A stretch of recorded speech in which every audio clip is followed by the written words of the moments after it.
You can ask the question as well, okay, if you want.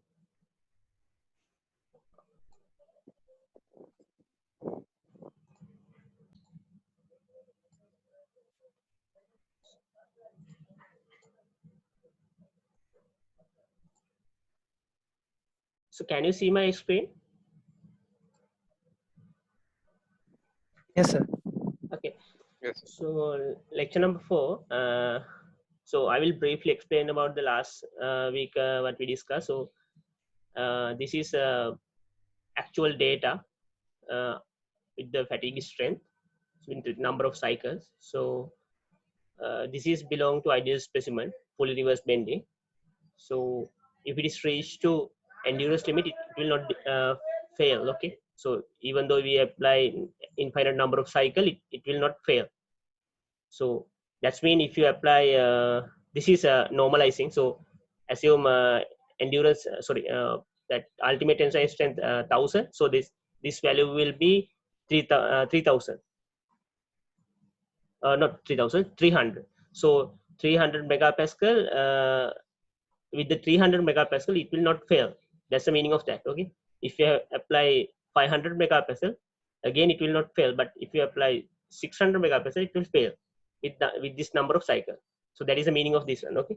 So it is clear, I think. So this is we will normally consider lower boundary because it will reach to endurance limit very quickly. So we can find out the 10 to the power 3 cycles strength and 10 to the power 6 cycle strength for the steel. So that is the linear region boundary points. So then this is the equation for that linear curve. So if you want to anywhere of this line strength or number of cycle, you can find it using this equation, but you need to substitute this initial and the boundary point first, then you can find out the a and b constant value, then you can find out any value, any coordinate on this curve. You can, if you want, you can expand this equation with the log if you want. Yeah. So this is the substitution. Then you can find out a and b unknown constant value, and this is some of the detail. You can find out surface factor. Last week we discussed surface factor, dimension factor, load factor, and if you surface factor you can find out using this graph according to the surface condition, and dimension factor according to the loading condition, and the diameter you can find out the CDs and CL. It's up to loading condition, and this is non-ideal specimen condition, but it will not change the initial point. That means 10 to the power 3 cycles strength, but it will change the 10 to the power 6 cycle strength value. That means it will reduce because CS, CL, CD, those factors not beyond the 1, it will be lower than 1. So when you multiply these from this value, it will go below to this value. So non-ideal specimen without stress tracer. Today we are going to discuss with the stress tracer. So that's all about last week. Yeah, this is different materials, different initial point and end point. So stress conservation. So we have few type of loading conditions. So can you hear me? Because I got the message my internet connection is not stable. Can you someone tell me? Is it clear, my sound? Hello? Yeah. So now it's clear. Initially it was a bit breaking. Okay. If you can't hear me, just let me know, okay? Otherwise I don't know. So you can see there's a prismatic form. So we will consider prismatic form beam. Okay? So that means like this form. Shape will be like this. Okay. Cross section I shape. So we will normally consider this cross sectional type bars. Okay. That is mean a prismatic form. So we will consider like this beams.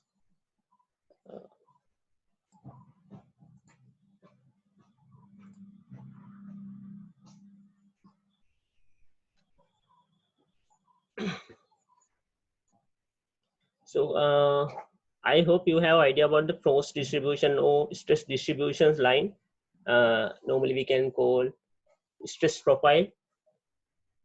So we need to know about the stress profile or load profile on the component actually. So if you apply a load somewhere, so assume this is tensile load, so then stress will be distributed homogeneously throughout the cross sections. That means it's perpendicular to the cross section. So if it is parallel to the cross sections, stress profile is different. So normally it will be the bending. So likewise, so you will learn that.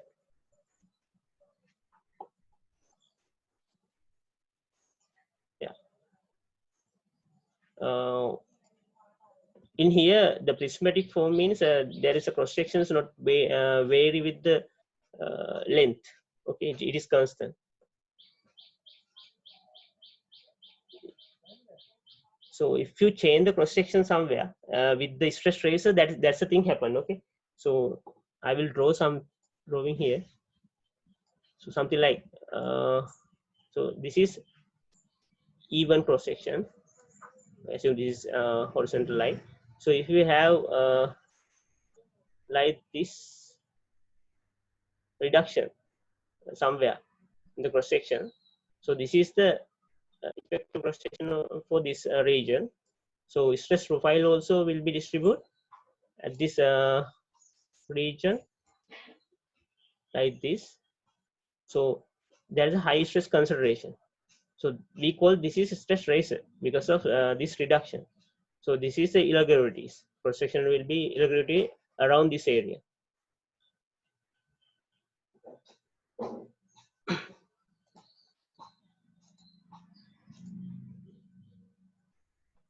Okay. In this lecture, we will consider the rotating disc with the hole and without hole to demonstrate what is the difference between these two. Okay. So, but we are not going to derive that equation in here. We will derive this equation lecture number 10, I think. Okay, last lecture. So we will discuss in detail about that. But in here, yeah, in here I will just give the equation only. So with the equation you can get a rough idea. But derivation of this equation we will do later. So Sir, excuse me. yeah. So for the time being, should we know this equation? Should we by heart it? You shouldn't want to know about this equation at this moment. Okay, so they will provide this equation if they want to do something with that, but I don't think they will ask this equation, but they will ask the theory behind this equation, that kind of thing. So the relevant lecture to this theory, so we will discuss about the derivation and other things, but at that time if I'm going to explain this one, it will be the another lecture, not this lecture. That's the problem. So it is another lecture, so we need to another few more hours for that. So that's why I'm just telling these equations to get some rough idea and get the sometimes you didn't understand what is the equation, but just forget about the equation. Just believe me, these equations belong to this one. Okay, just like that. So this is the stress of this kind of shape.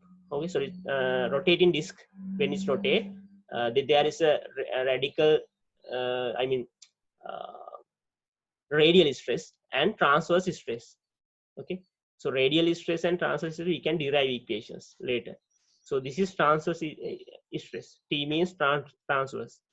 That transverse stress maximum value will be like this.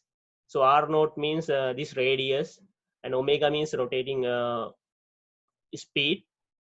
This is density of the material. So like that.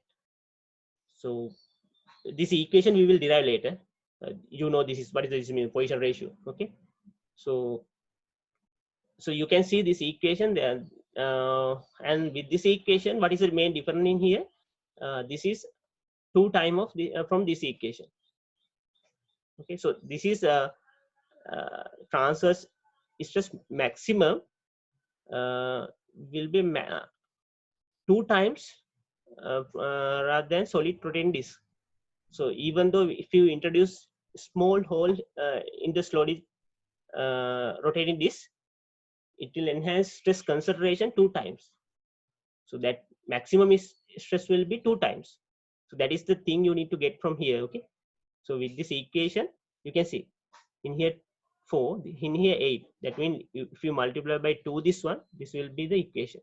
So that means the solid rotating disk maximum transverse stress, it will be the half of this one. So even though you introduce small hole in here center, so that means with this small hole stress will be very high.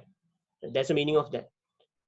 So we will discuss over that these equations and derivation of this equation later on. Okay, just get that rough idea. So these values, with these values you can get rough idea about that. So this is what I told you. So yeah, such irregularities. So as I draw here, this is kind of irregularities or this kind of holes or something, geometric and discontinuous terms, stress consideration. Keep it in mind. So normally later on we will introduce the groove, holes, sometime we will introduce pillar. So those things we will consider as a stress consideration point. Okay, so we will call stress razor. Those kind of things are stress razor or stress consideration point. Okay, so so we need to mainly focus on this kind of area. So these points are very weak point because stress is very high. So when you design something, so assume you when you're going to put the pillar somewhere, so you need to highly focus on that area, stresses and other things. So because that is the point that particular component will be fair. So keep in mind that one. So today we are going to learn about that stress consideration points, stress razor point. So you can see here the even constructions. So when you apply the tensile load, so this is tensile load. So you can see stress or you can consider this is stress line or force line. So this is a profile. You can see. So evenly distributed. But in here, when you introduce the normally we call this kind of shape notch. So if you remember in the first year, so when you're doing the impact test, you will introduce this kind of notch. So this is artificially made. So this notch shape, because of this notch shape, this stress or force line cannot go through this free space because this is empty space. There is no any material. So then what will happen? So this will bend and go through the material. So at this area, stress will be very high. This profile, because these force line anyhow should be go through the material. So even though cross section is very reduced, very small, should be go through this cross section. So this is assume this is kind of water flow. Okay, so inside the pipe, if you reduce the cross sections, that water should be go through that cross sections. So if you remember the equation when you study the A level, A1 equals V1, A1 V1 equals A2 V2. That kind of this is not the flow. Just assume this is that kind of thing. Then it should be passed through that cross section. So at this area, the normally in that equation, pressure will be very less because speed is very high. So in here, pressure is high, but speed is very low. So that's the things normally happen. But in here, stress will be very high. In here, stress is normal stress, nominal stress. But in here, there is additional stress will be applied. So are we clear about that? Okay. With the stress razor, stress is very high that area. vicinity of that notch area. Okay, so you can see this vicinity area of this notch. So yeah, uniformly distributed, as I told you, around this that squeeze together these forces. So yeah, so assume these each force line carry a equal load, then you can get the rough idea as well in here.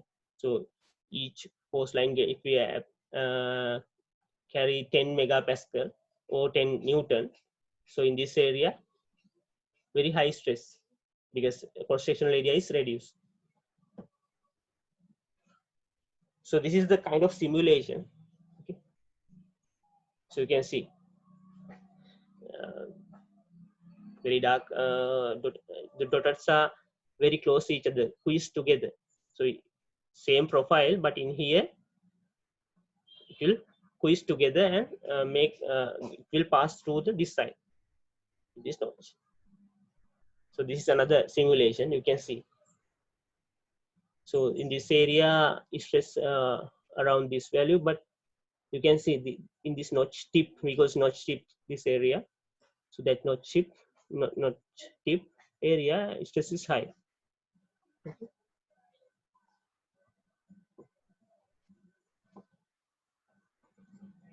So you can if you highly focus on this area with this diagram, you can see stress is very high around this notch tip. Okay. This is kind of simulation. So if you consider this cross section, okay, let's draw the stress profile throughout this cross section. So then it will be like this. Okay, so very high stress around this region. You can see this end and this end, but inside it will low. So notch vicinity is very around the notch vicinity. So stress will be very high. So this is the actually rotating this what we discussed earlier. So with the circular hole, as I told you, there is a when you apply the tensile load with the sigma x value, so you can find out at any angle. So we already know how we can find out the at any angle stresses with the given stresses. So in here you can see sigma x is, which has a value, sigma y is 0. So you can find out at any angle stresses.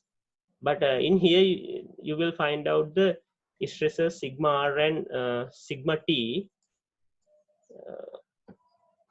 Okay, this is the hole. Okay, this is not the hole, this is the boundary line. Okay, so this is the maximum value it can take. Okay, this a is radius of this hole, so that radius only can reach a to b. So when it reaches to b, that particular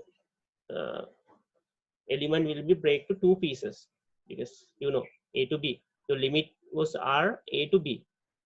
Okay, so we can consider 0 to b as well, but 0 to a is already make the whole, so that's why it goes a to b. So you can see here the small hole.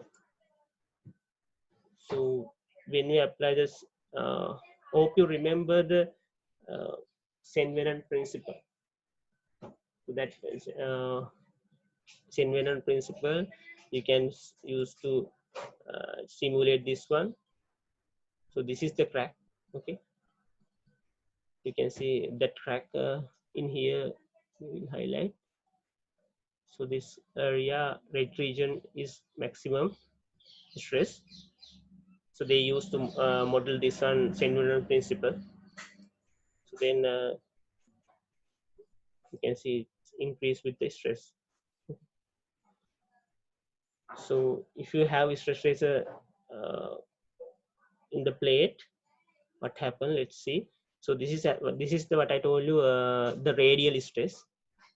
Okay, so radial stress, we can find out the stress equation like this. If you have lecture material, so you can go through how to derive this equation. I am not going to detail wise explain how to derive this equation. Okay, So this is the equation for the radial stress.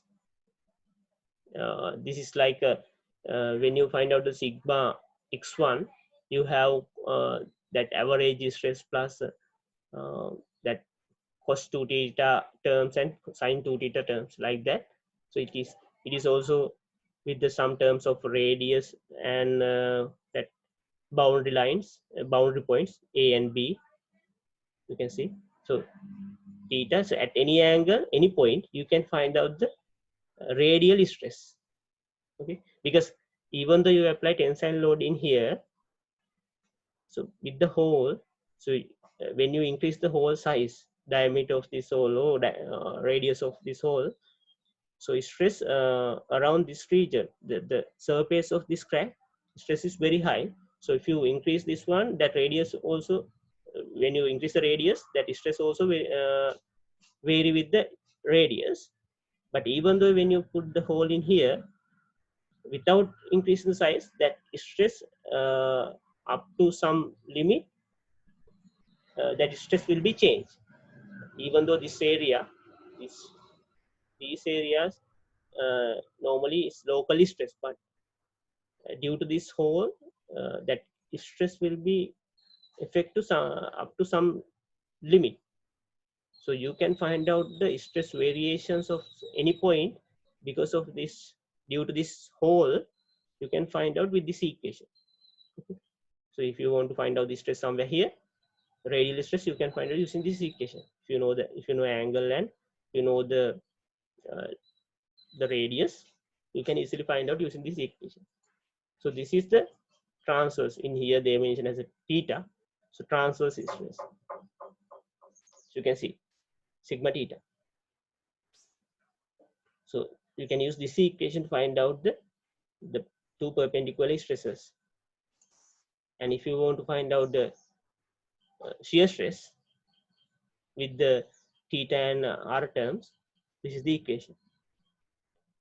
Okay. So you can derive this equation using because you already know how to derive the equation sigma x1, sigma y1, and tau x1, y1. So not same manner, but you can use that knowledge to derive this equation because the lecture note is available. I'm not going to go through how to derive this equation now. So any questions? Hello.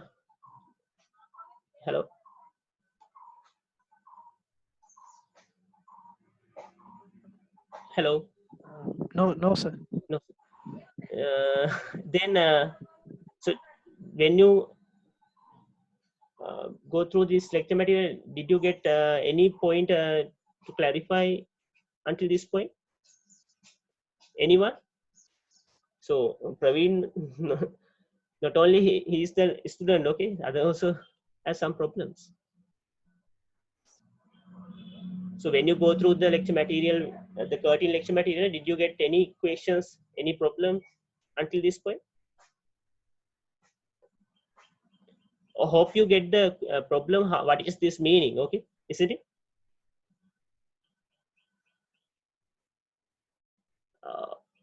Can you hear me? Yes, sir. Who's that? It's like a ghost. Yes, yes, sir, and God. Yes, sir. We understand. All good. I can't hear properly. Yes, No, we absolutely. understood. Okay, okay. So can you hear me properly? Because I also couldn't hear you properly. We can hear, sir. Okay, then it's fine. No, sir. Very, very clear, sir. Okay, okay. So then, so keep it. You don't want to keep it mind this equation, but we use these equations to find out at any point stresses. Okay, around this stress ratio. So if you want to find out the, so assume this is a y-axis. So y-axis, if you want to find out the sigma theta, so what you need to do, you need to use this equation. So at that time theta will be 5 upon 2. So that's mean this this will be 2. Sorry, this will be 5 cos phi. Cos phi means it is minus 1. Okay. So minus 1. Then this equation will be simplified until this point. So you can simplify. This will be minus 1. Then you can get sigma 2 outside. And you can rearrange this equation. So it will be like this. Okay. Because when it's minus 1, this will be plus. So plus 1 plus 1, 2. And this one, and this is minus. Okay. So you can take this kind of equation. So you can find out now this is y-axis. Okay. So when you apply the theta equals phi upon 2, this is y-axis. So what you need to do, you can apply, you can substitute here any r value. Any r value means until b. Okay. So you can't be on above b. So if you apply b, that is the stress somewhere here. Okay. So if you apply a here, it is here. So but you can't apply below a as well, because there is no stress. This is empty, no material inside here. So you should know the limit as well. So this is above a, and this is the value a and b. Okay. So when it's r equals a, that is the surface of the hole. Okay. Or we can call the edge of the hole as well. So that will be the 3 sigma with this equation. When you apply a here, this will be cut off. It will be 1. And when it's a, this will be 3. 3 plus 3, 6. 6 divided by 2 is 3 sigma. Okay. In here you can see 3 sigma. At the surface, even though you apply the stress somewhere here, some value, it will be 3 times, something like that. So this is a normalized distance from holes. Okay. The curves, this is the hole. Okay. This is not the stress profile. Okay. This is not a stress variation. This is hole. This hole. Okay. So we will consider this quadrant, first quadrant. So when you draw that quadrant stress, this is sigma x. Normalizing means when you divide by ultimate tensile strength or yield strength, it is normalizing. Okay. Otherwise, it has much higher value, like 500 megapascal, 1000 megapascal, something like that. So when you divide ultimate tensile strength, it will be in between 0 and 1 or 0 and 10 value, like that. So this is normalizing. This is distance. Okay. So this is x distance, this distance. Assume here x equals 0 until this point. Okay. So at the edge, I mean the end, somewhere here. Okay. Somewhere here, when x equal maximum value, that stress is very low because it is applied load. But when it's closed to the hole, the stress ratio area, it will be little bit high. Okay, sigma x. But sigma y, you can see significantly high, because even though you apply the some sigma value at the edge, it will be 3 times with this explanation. When you apply sigma stress in here, it is this direction. Okay, don't confuse with this one. This is horizontally applied. So in this figure, this is vertical. Okay, so that's why it is so that S mean stress, so you can take as a sigma as well. So when you apply the sigma value or S value in here, around this notch, that whole region, surface of the edge of the hole, it will be 3 times. That is the meaning of here. With this, you can get idea. So in here, they consider y-axis like this. Okay. So when you apply the stress to this direction, that is the meaning of this. When you rotate this one 90 degree, you can get an idea.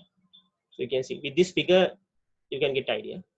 And when you apply the y-directional stress, acceleration normally it is very close to the zero, but around the hole, the stress will be much little bit high, but it is not significant like this.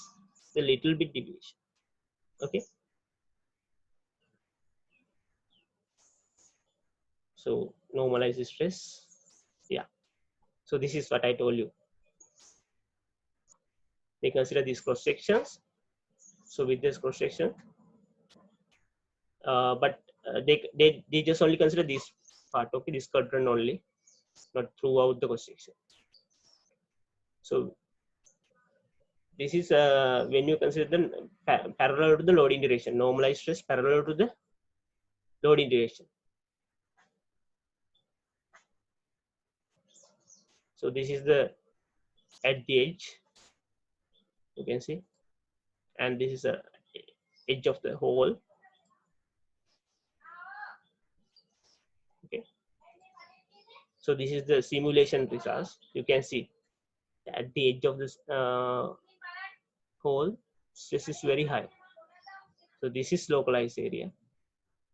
So local stress is available at that region. So you can magnify this region. You can see the variation of the stress. So this is the stress variations simulation results. You can see.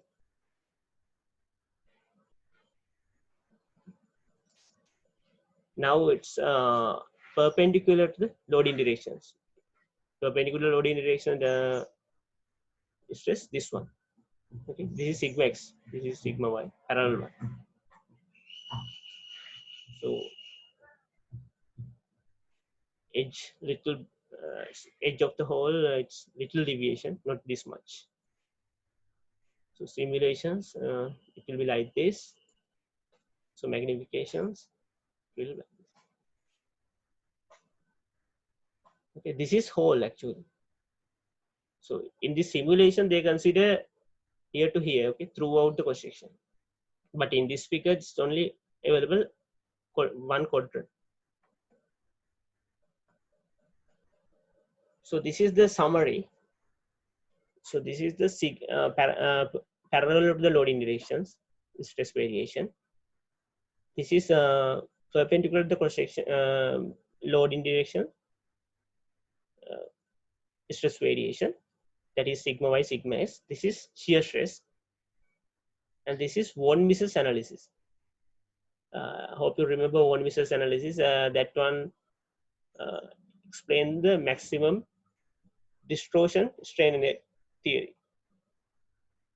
So von Mises and this one is similar, you can see. So normally if you want to analyze this kind of situation with the von Mises, it will explain the parallel condition. That is the meaning of that. Okay. So rather than these two, this will explain this modeling. This model explain the sigma y direction. You can see the similarity, and we can get some rough idea as well about the maximum principal angle and maximum shear stress angle. You can see here. So assume this is the maximum principal angle. So then you can see this shear stress. We already derived the equation. It should be the 45 degree. Okay, so you can see the when you draw the lines, you can see. Sorry, you can see the angle. So 45, around 45. So that simulation also give rough idea about that shear stress maximum angle and principal stress angle, theta s and theta p difference. So this is the that this one is stress profile. This is the that is profiles as a graph. Okay, so you can see with this one also volumetric and sigma y is similar. The value wise also it is almost similar, and sigma x this one. But this one, when you see these two graph, you will think this is a same scale. Okay, this is not the same scale. This is a magnification. Okay, this will magnify this region, but otherwise this scale and this scale is two different scales. Okay, so otherwise you can overlap these two and just think, okay, this stress and this stress same value, something like that. This is different scale, but this one and this same scale, and this one, these two also different scale. This is shear stress.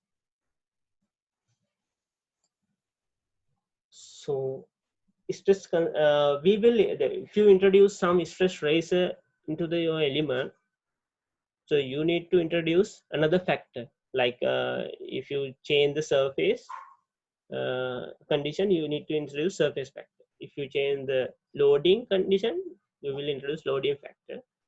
If you change the size of the element, you will introduce size factor, like that. If you introduce stress consideration point, stress razor, so there is a thing, stress consideration factor, because a KT, as KT. So actually this is we call theoretical stress consideration, because this is not a more practical thing. So we will introduce another terms as a practical manner, but this is theoretical stress consideration factor. So what is the theoretical stress consideration factor definition? The ratio between maximum stress and nominal stress. So that means with this diagram, so this area is the nominal stress, because nominal stress localized area, but this maximum stress is, this is the maximum stress around the edge. Likewise, so you need to get the ratio of this region stress and this region stress. So maximum stress and nominal stress known as a theoretical stress factor. So this is the definition as an equation. So in here KT value will be 3, because nominal stress it is sigma, and the maximum stress around this region it is 3 sigma, so KT value will be 3. So this is another simulation with bus quadrant. So you can see the parallel load, same figure in here. You can see this region is red color. So this is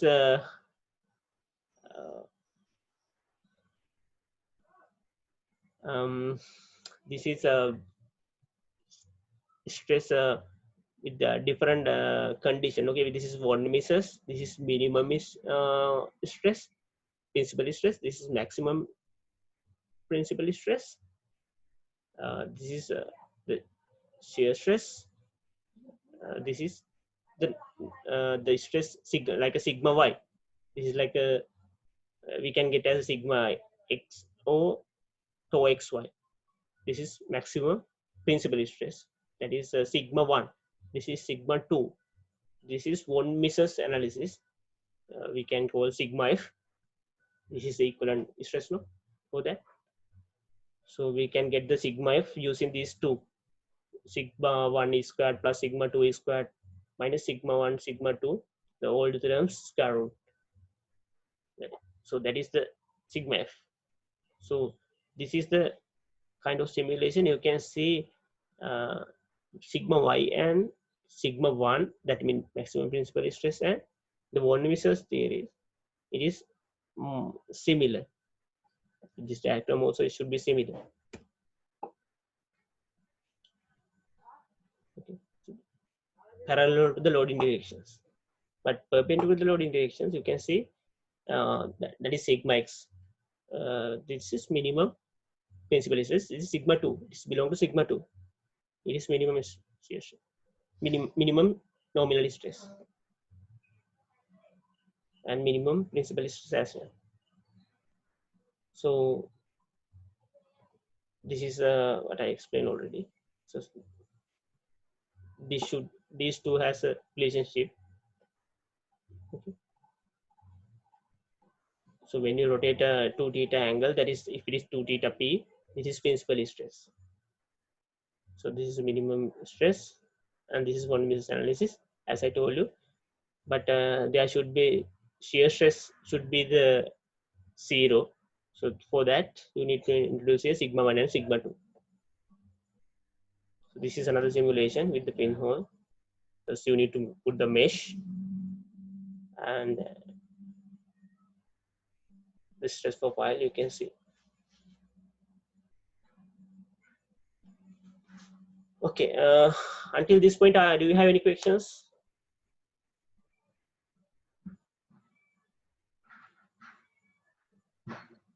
No, No, sir. Okay.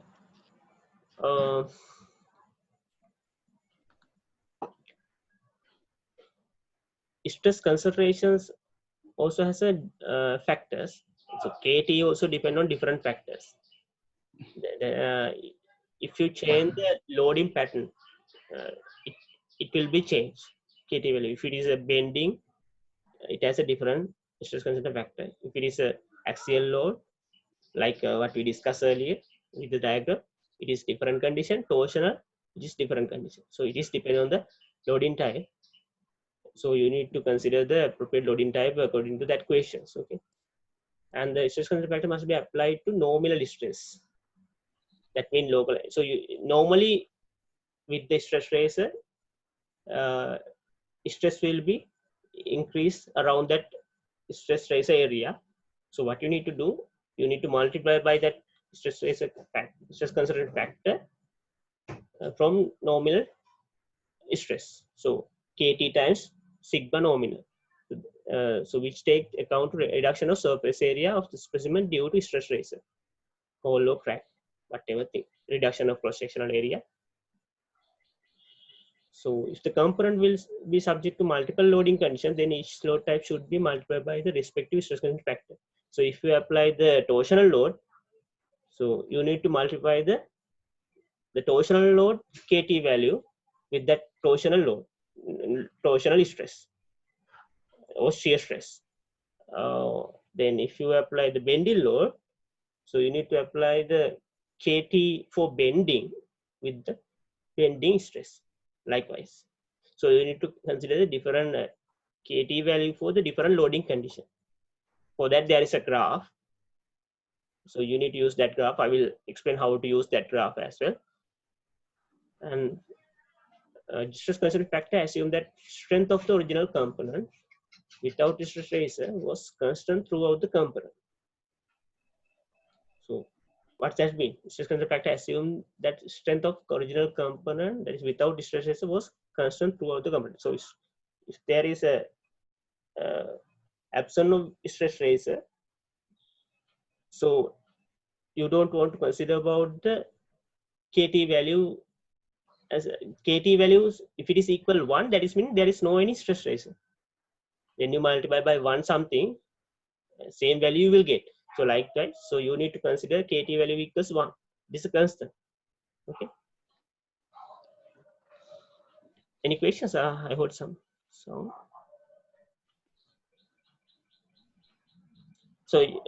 this is explain some example. You can read and understand it. I'm not going to explain that one. Yeah. Fifth point, it should be kept in mind that error may be exceeded when computing stress concentration factor, and thus value from different source may differ by small amount. That means, see, hope you remember when you find out CS value, that means surface factor value, you will use that graph. So it's the person to person, the value can be little bit deviate. Like if you select 0.68 for the CS, it is also sometimes correct for with the graph, but if you select 0.69, it is also sometimes correct. So it's up to the person, but there is a range to the answer. So this one also same. So little bit deviation can be there with the source and with the person, it can be changed, but it not the I mean, the, can be large deviation. It can't be large deviation. Small deviation can be there.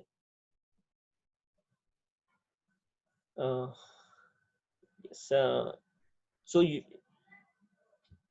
normally we will consider the, so until this point we will just consider about the circular hole.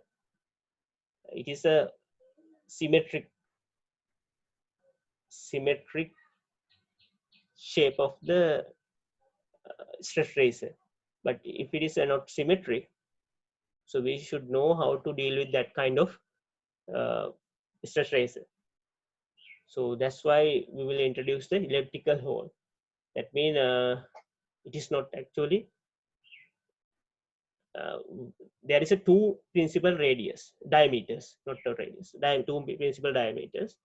In the circle, it has a one single diameter, but it has a two principal diameters. It is y directional diameter and x directional diameter. So this kind of thing. So you can see this is two principal diameters. So if you consider the y direction diameter B, x direction diameter A, KT value will be like this. This is the relationship. So you can see A and B, if it is equal, that means it is, if it is a circle, A and B equals means it is circle, exact circle. So KT value will be 3. So that is the KT value what we get from the circle, for the circle, if you remember. So that A and B is deviate, assume P is very small than A, that means this value, assume A and B ratio, if it is 100, it can be, KT value is be 201, like that.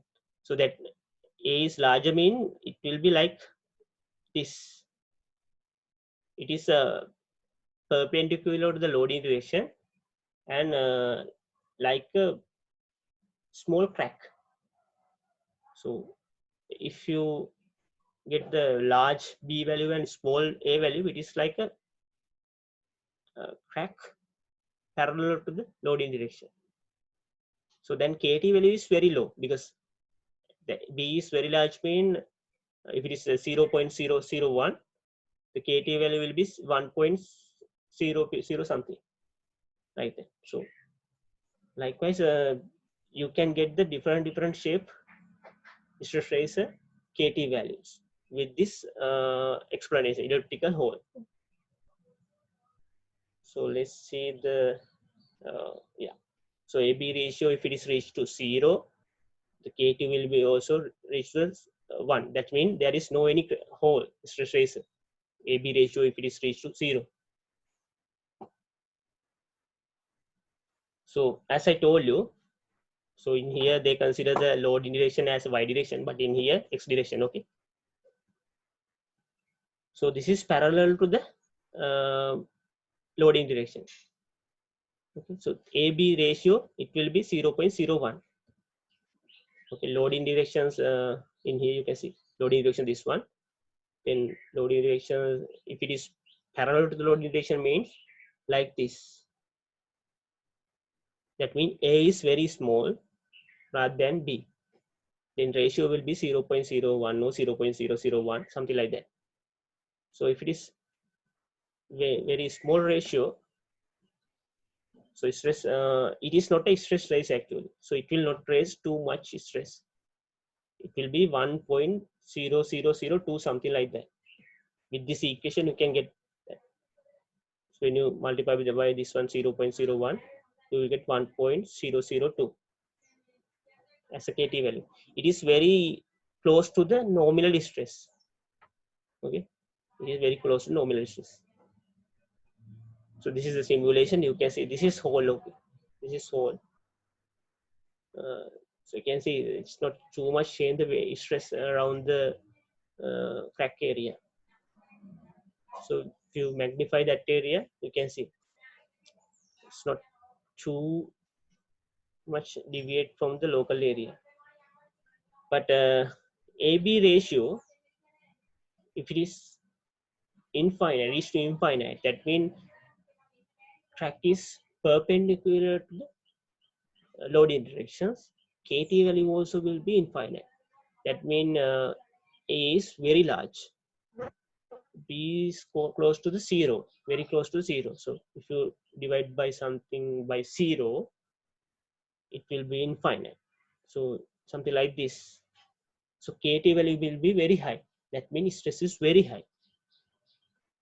Okay. So this kind of condition. Okay. This is simulation. You can see stress is very high around this region. This is from von Mises analysis. So when you magnify this region, you can see that. Yeah. So equivalent strain theory. So equivalent strain and von Mises theory give the same results. Okay. So for, as I told you, for the circle, AB ratio equal 1 because A divided by A or B divided by B. So the KT value will be 3. Is exactly circle. So until this point, we discussed the infinite plate. So if you are going to introduce the finite plate, that means the length, if it is finite, plate width and thickness. So all the directions are finite then, not infinite. So same theory you can use. No worries. So nominal stress you can find out using this equation, load divided by cross area. But this area you need to use KT value multiplied by KT value, this value. For this value you need to multiply by KT. So that is the thing. Yeah, KT with the KT. So as I told you, due to this circular pinhole in here, circular shape, so stress will be vary until this region. You can see. So this red color boundary line, inside this red color boundary line, it is constant stress. That means this is nominal stress. So it will not change. This region stress is not change due to this hole, but until this point, this boundary line, stress will be little bit vary with this hole. But with the distance, a variation will be low, but at the edge it is higher variation. But until this point, stress will vary. That is the meaning of this one. So when you increase the hole size, also it will affect. So varying stress. So if you increase in here, hole size is small, but if you increase the hole size, this region also a little bit affected. So you can see this is small hole. So this is a little bit larger. This is more larger. So you can see larger and larger.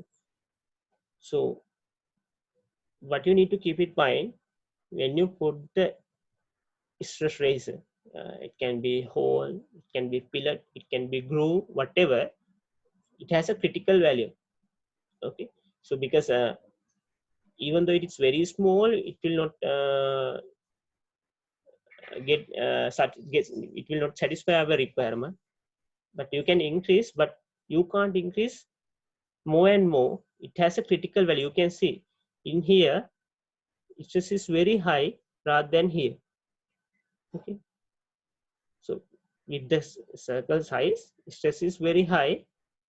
So you need to select the critical radius for the hole or pillar or groove, whatever. So you can't put whatever things you want. You need to select the critical radius for that. Okay. So this is the important thing. So that this is the thing what you need to learn actually in here. So you need to select the proper graph. As I told you, according to loading condition, according to the geometry of the whole low stress razor, that stress consideration factor will be changed. So you can see here bending. This is plate, plate with the hole. So if you apply the bending load, you can find out the KT value for this kind of condition using this kind of graph.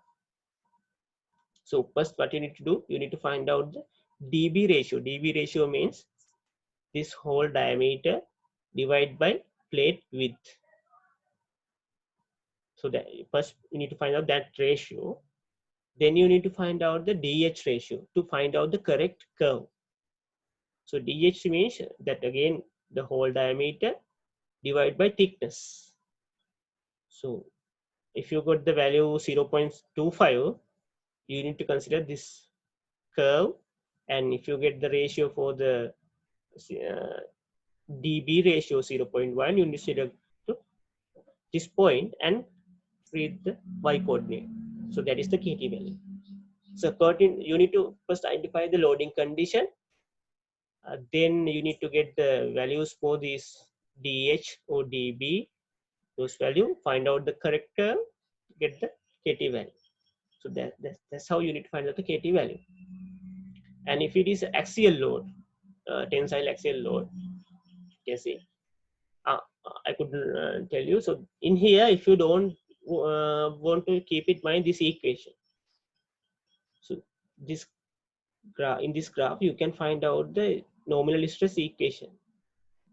So that is the meaning of a bending moment and second moment of inertia and stress relationship. So you don't have to keep it mind this equation. It is available here. You can see in here also it is available.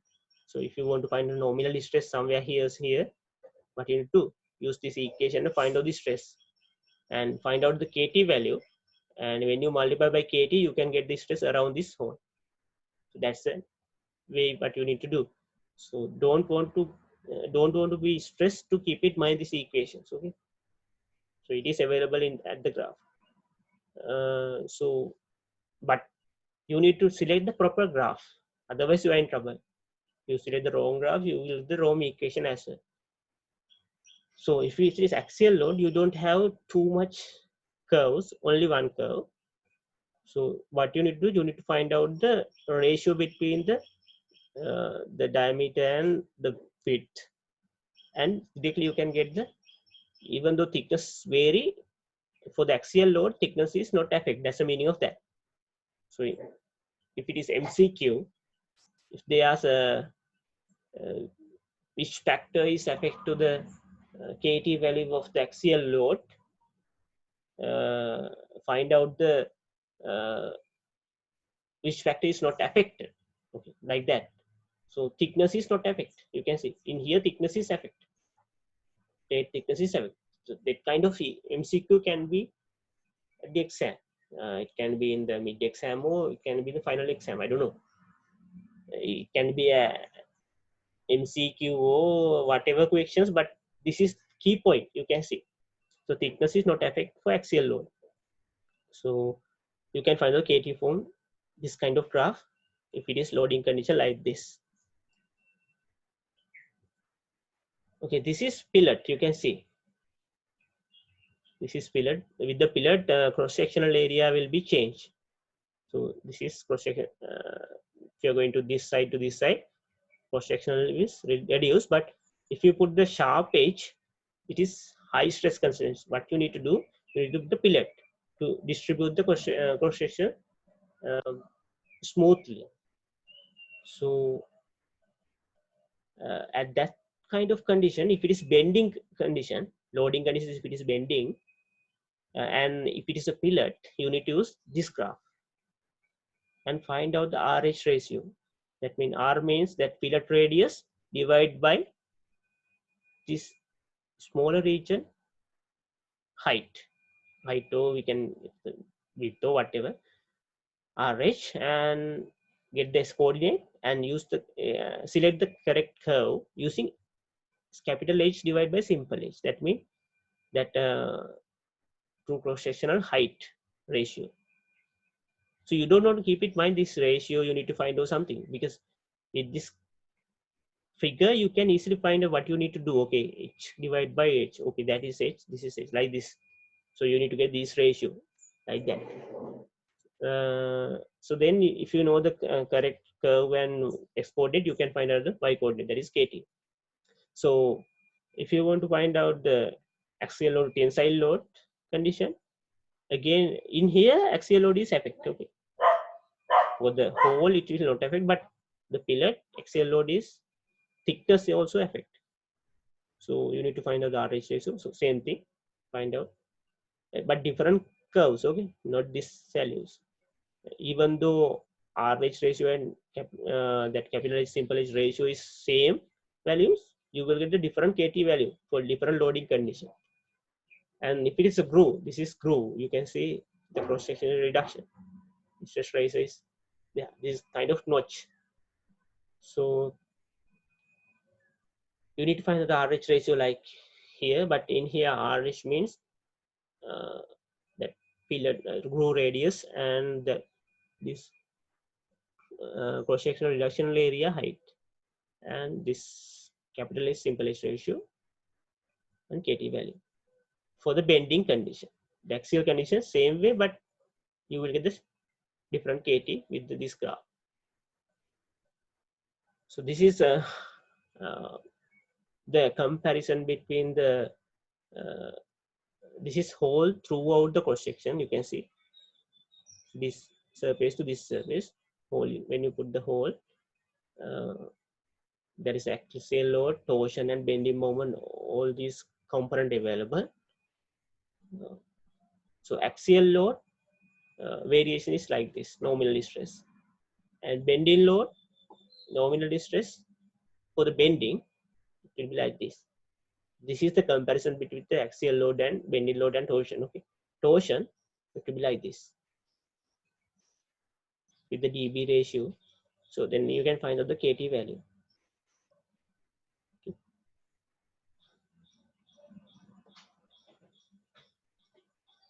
So again, this is pillar, bending load, axial load, torsion load. If it is torsion load, you need to find out the KT value.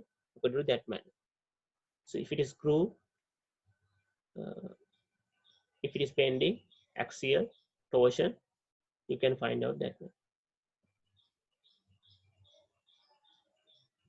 So until that point, do you have any questions? Hello, can you hear me?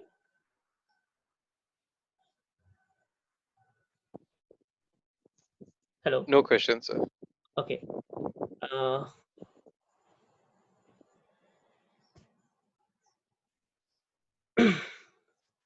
So this stress razor actually reduce the strength of the particular component, so that will affect to the fatigue lifetime of the component. So we need to reduce the KT value as much as possible to increase the fatigue lifetime. It is obvious, no? Because if this stress is very high around that area, it can be easily break because there is a residual stress is very high. So you need to minimize as much as possible to get the maximum fatigue lifetime.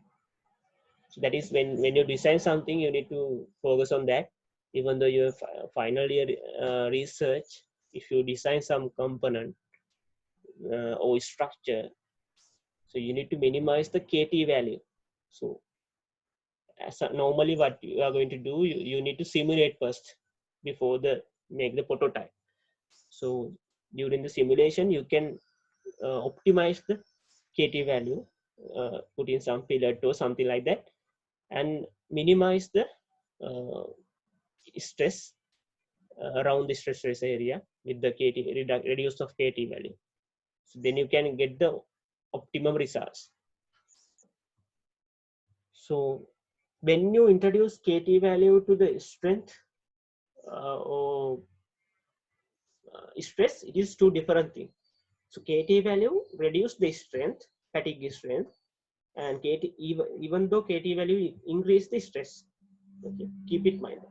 So if you are going to find out the stress with the KT, you need to multiply by KT. Nominal stress, you need to multiply by KT. If you are going to find out the strength, fatigue strength around that fatigue stress area, you need to divide by KT. Okay, but as I told you, KT is theoretical value. It is not a practical thing. So we will introduce another term later. It is a practical thing, as I told you earlier. Okay.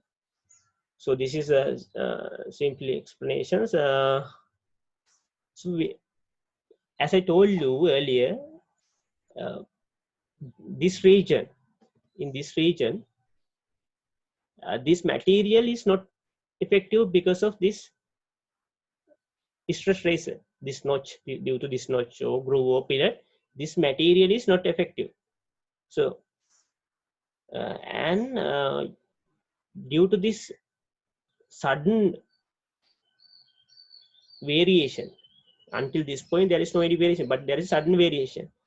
This stress is very high around this region. What designer normally what they did, so if you want, you can remove this material. So you can save the material. Okay, so you can reduce the cost as well then, because this material not effective, because normally stress profile will be go through like this man. Sometimes they are not going to remove all the material, they remove material like this, so like this. So then the stress will increase gradually, not suddenly. Somewhere here it will be increase suddenly. So it also not, it is stress distribution. So you will distribute the stress concentration. Or sometimes they will introduce this kind of. So rather than this design, these two designs more effective. This will reduce the material as well as increase the strength. You can see there is a holes because this material not effective. So this is get the shape only. So if you want this shape, if you don't not much consider about the shape of the material, you can remove all the material. Or if you want to keep the material to and distribute the stress consideration, you can use this kind of design. Or if you want to shape, same shape, but you can do remove the material like this. So it is also distribute the stress. So this is the very good design rather than this one. So let's discuss that poor design and good design variation. So if you put this kind of hole, this is we call poor design, poor fatigue strength. But you can improve that if you put another two holes, small hole. Okay, no, it can be overlap like this. It can be like this. You can put. So this will be enhance the strength. Even though if you can think if you put another two hole, it can be reduced the strength, but it is not. So this is the thing what happened. So stress will be distributed. So it will not suddenly increase. So if it is suddenly increase, this is the weaker point. Hello. Yeah. Yeah, I can hear you. Who's there? Do you have any questions? Hello. Hello. Can you hear me? Someone asked. Do you have something to ask? Hello.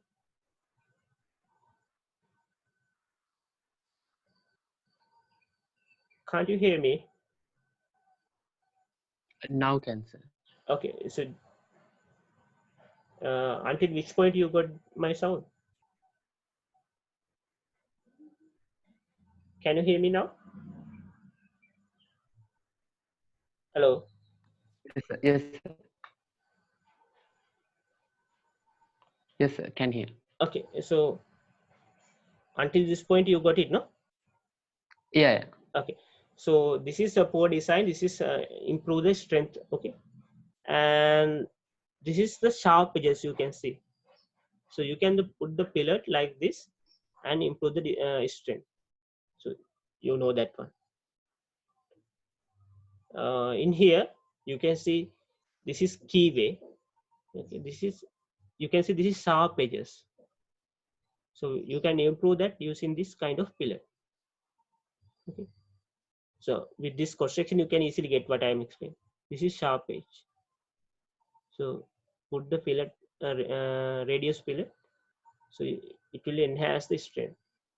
Then you can see the shaft.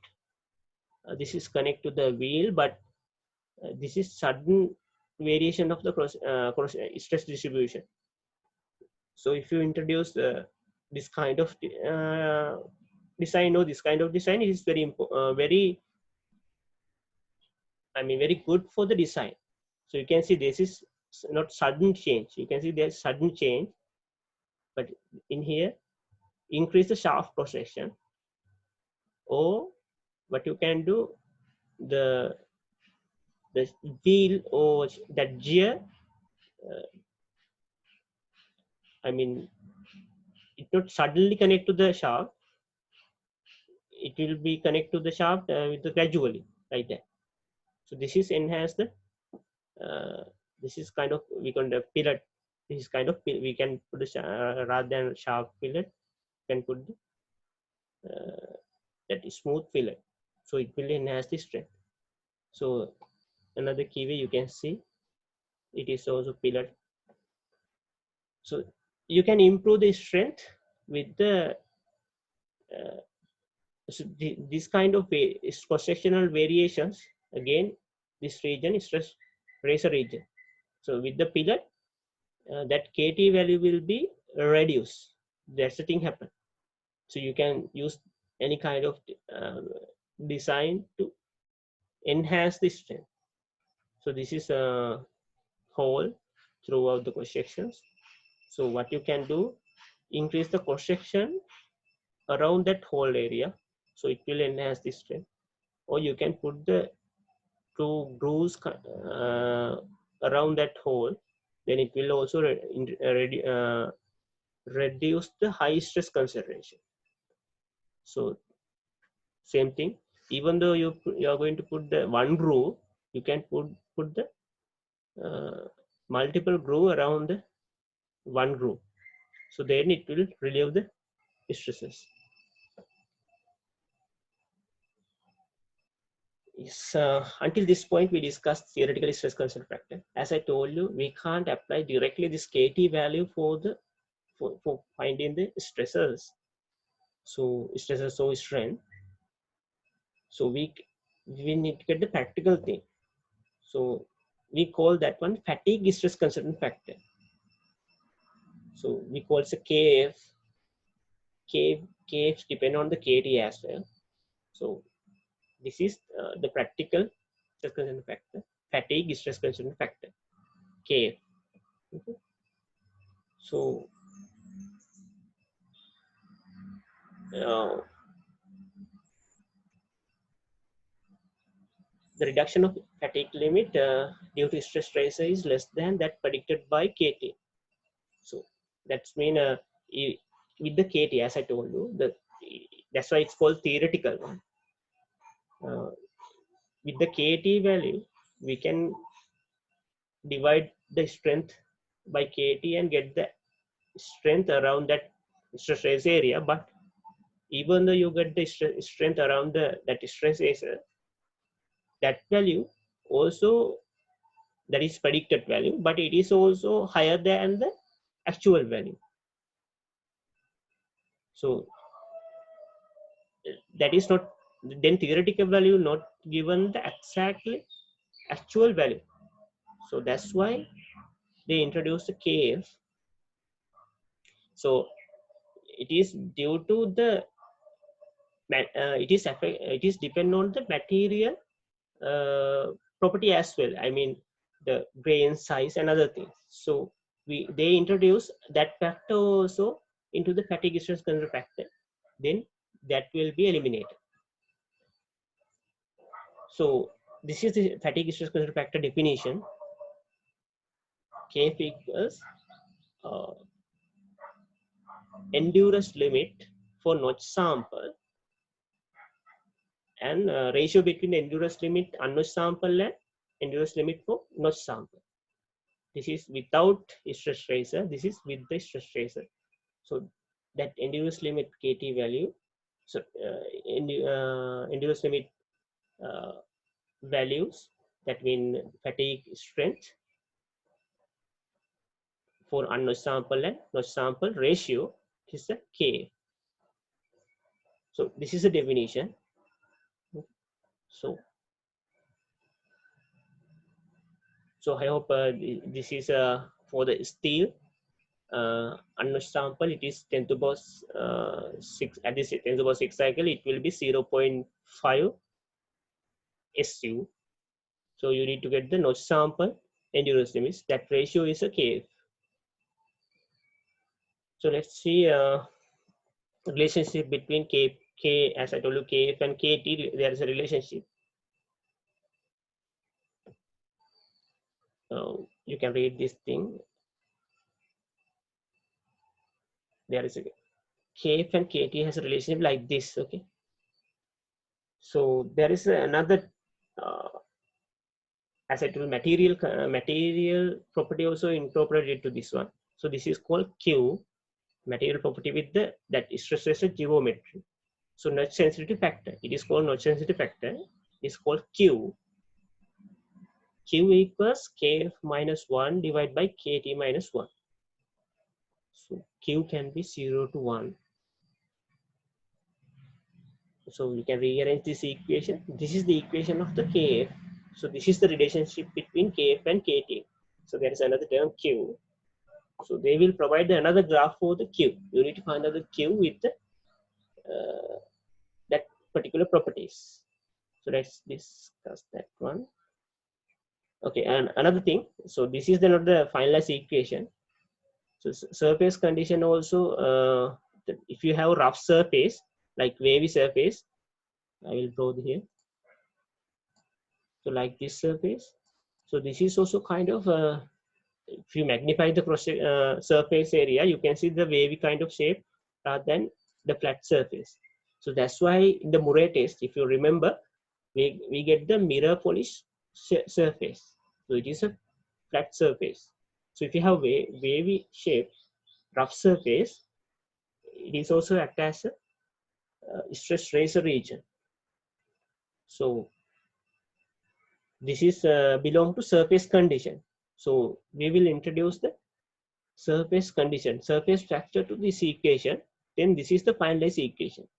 Kf depend on the Kt, Q and Cs. Q is notch sensitivity. Cs means surface factor. Kt means theoretical stress concentration factor. So you can find out, if you find out Kt and Q and Cs, you can get the Kf. So this is the way you are going to find the notch sensitivity. So if you know the notch radius, that means they will provide a fillet radius or groove radius or the hole radius, whatever the thing. So if you know the radius of that particular stress tracer, that is S coordinate, and you need to consider the loading condition.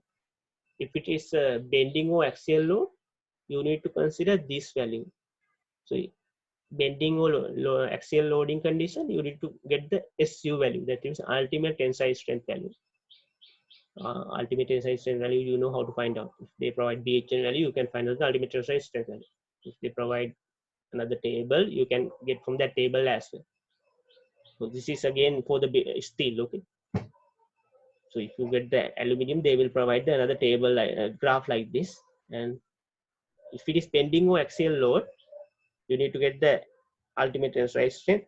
Assume ultimate tensile strength, it is 965 megapascal and notch radius 0.5. Okay, you can get notch sensitivity factor. But if it is torsional load, even though ultimate tensile strength 965, it is not this curve, because torsional load, you need to consider these values. For these value, you need to select the graph. So this is belong to 830. So 965 in between this curve and this curve. So you can get the particular line, and radius is 0.5. Then it will be something. Q will be higher than early. So likewise. So if you don't remember what is the factor of Q, you can easily get this factor from this graph. Notch radius and one factor. Other factor is ultimate tensile strength. other factor is loading condition. So those are the governing factor of Q. So Q, how to find out the Q, you already know. So you can see earlier what I explained you with the KT. So you can see then when you increase the notch, so there is a sharp corner, so stress is very high, but when you put the pillet, stress concentration is very low rather than here. But when you increase the pillet size, you can see in here and here stress is very high. That's why I told you, so when you put the pillet, you need to consider the critical size. So if you increase more and more, it is also affect to the strength.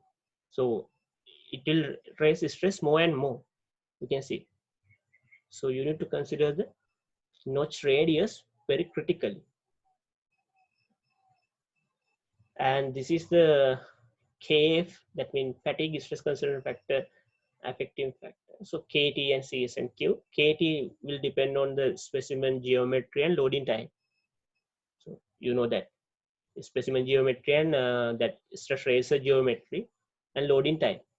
That is mean that if it is bent in or axial load or torsional load, this means if it can be fillet or groove or, and if it is a plate, it is different. If it is a shaft, it is different.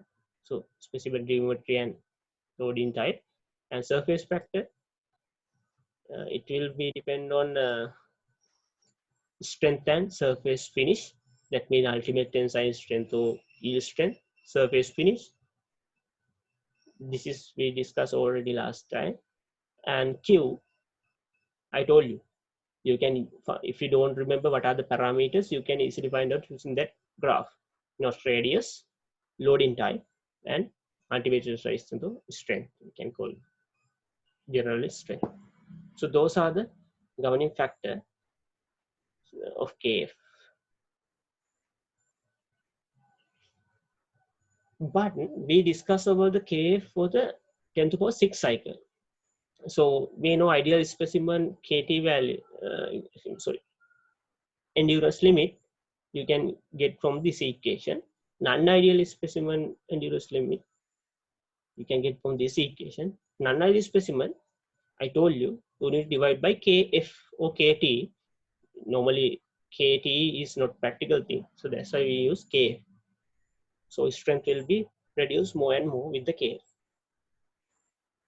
This is valid for 10 to the power 6 cycle data point for this steel. KF we will derive for the endurance limit. If you remember, I will go to that definition. You can see here, it is belong to endurance limit. That means 10 to the power 6 cycle. Or if it is aluminium or any other material, that material endurance limit. So if it is aluminium, steel, it is 10 to the power 6 cycle value.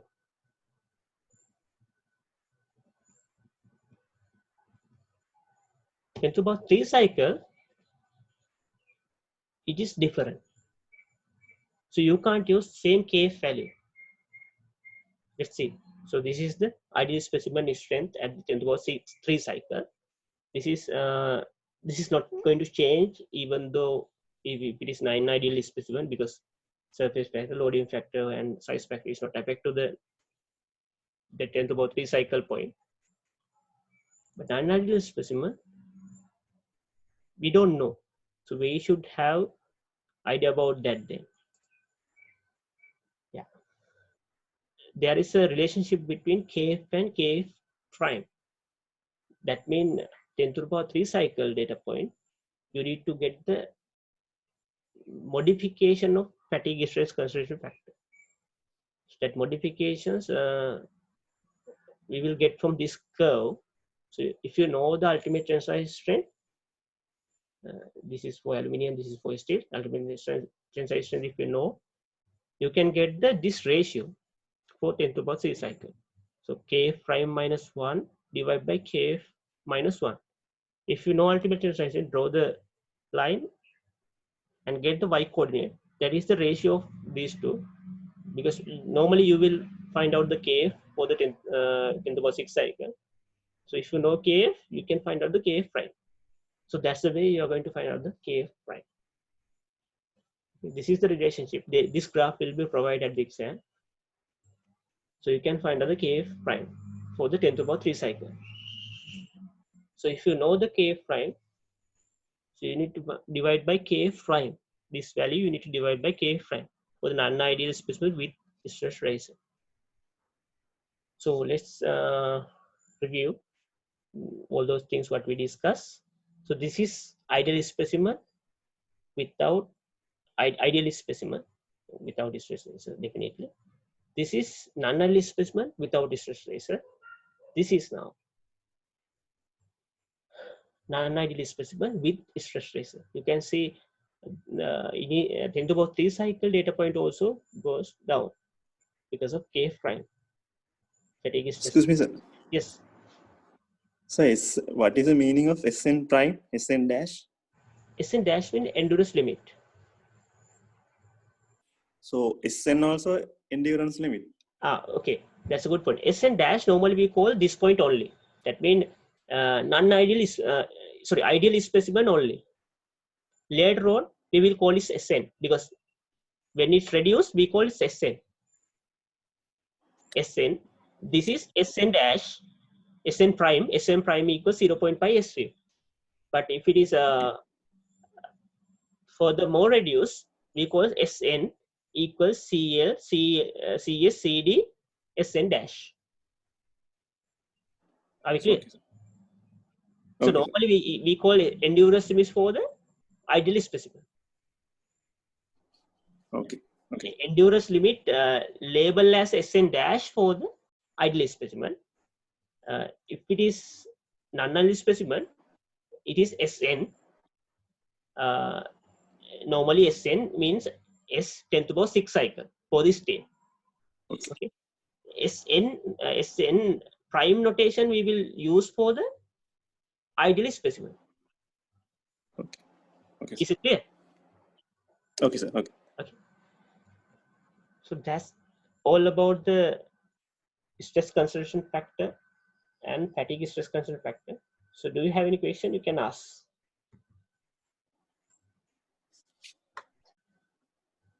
Anyone?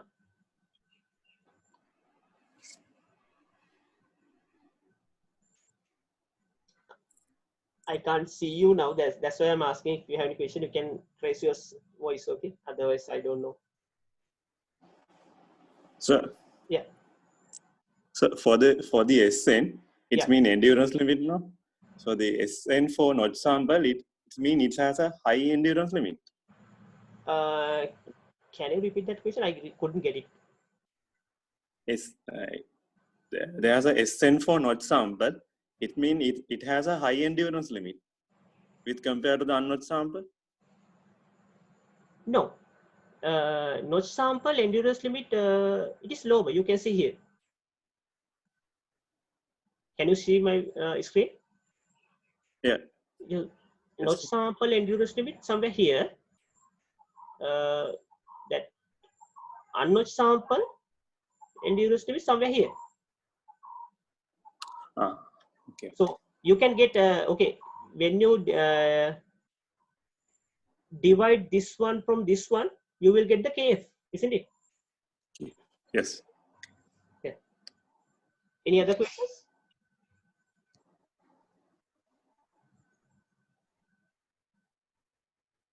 No.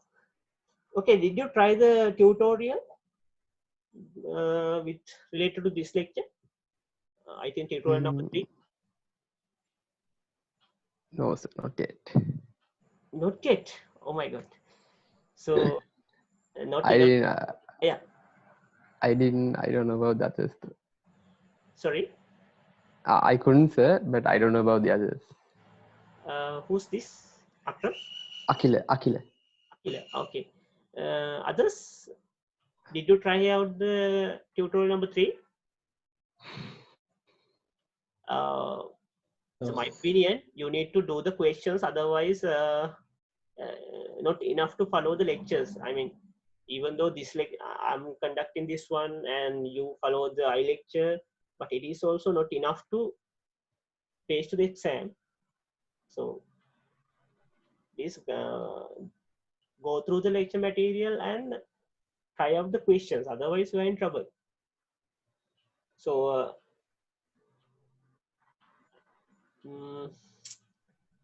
so next time when I explain the lecture number five, this is 4, no? Yeah, lecture number 5. So please go through the lecture material first and try out the questions. Then I can, because today when I going to explain the tutorial number 3, you are in trouble because that is the first time you are going to read that questions. So you don't have any questions. I mean, whole question is a question for you. So, so you don't have one critical points. What are the points you can't understand? Because if you try out, you can get the point. Okay, this is the point I can't reach. I can't understand.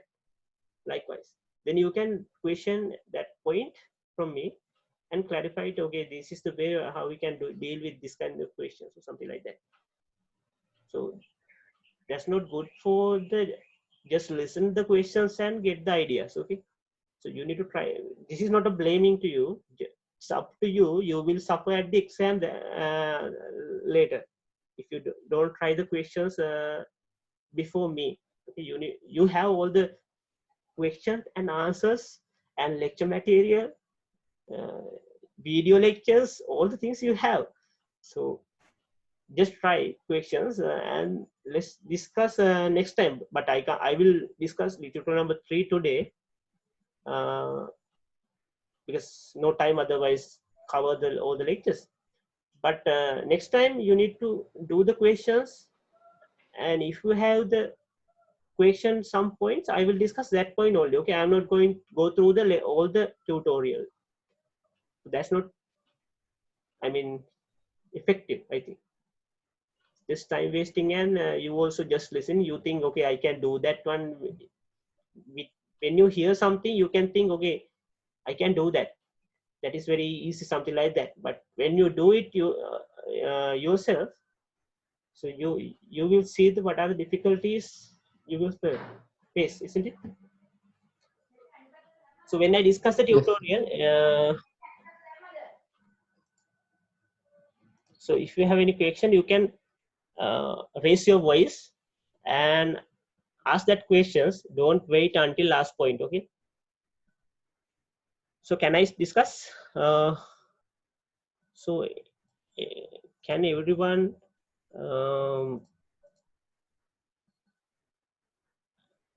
I mean unmute your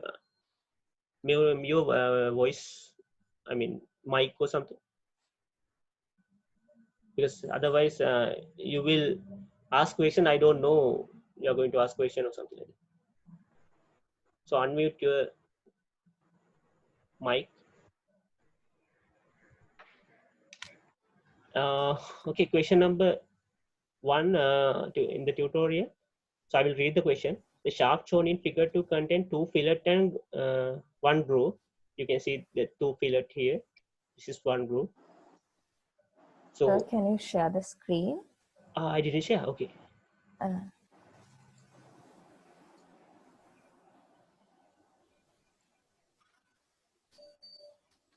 So can you see? Yeah. Okay, this is tutorial number 3. So question number 1, the shaft shown in figure 2 contain 2 fillet and 1 groove. You can see here 2 fillets, 1 groove. So when you read this question, you should know these are the stress consideration point and weaker point as well. And there is another additional point. What is that point? Rather than these 3 points, you need to consider another 1 point. At least one student can you give me the answer? The loading point. Loading point, yeah. You need to consider the loading point as well. Okay, so there is a 4 points you need to consider. The shaft is machine. So this is machine sample.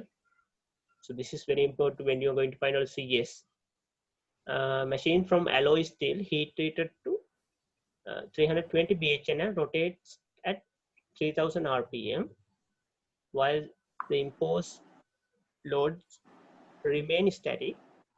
If the shaft is subject to point load F equals 5 kilonewton, calculate the factor of safety with respect to fatigue failure. So you can see there is no any clue what are the steps you need to do. This is kind of essay question. This is not a structural type question. So you don't have any clue what are the points you need to find out. Just they ask what is the factor of safety. So they can ask this kind of question, or what we can do, we can break to the step.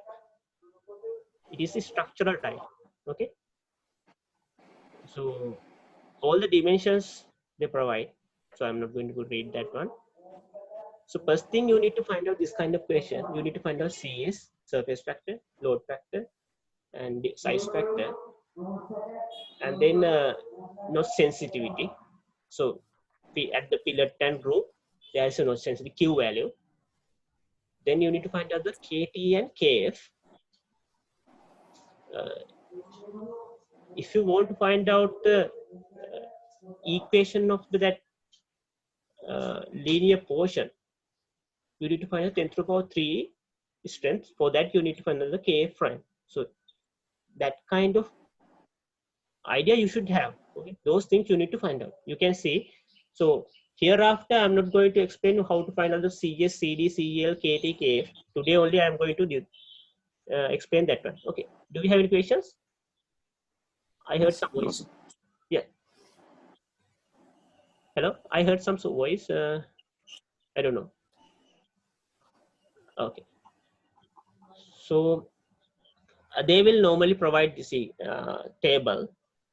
So this in these questions, this is kind of bending problem, no? Bending one. So the CL is equal 1 if it is bending. CD, you need to consider the diameter. What is the diameter? It's 25 and 30. So it is higher than 10 millimeter. So Excuse me, sir. Yeah.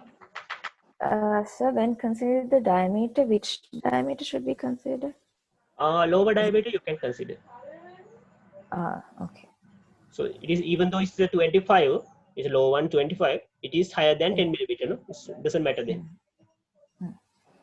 In here, two diameter, it is 30 and 25. Yeah.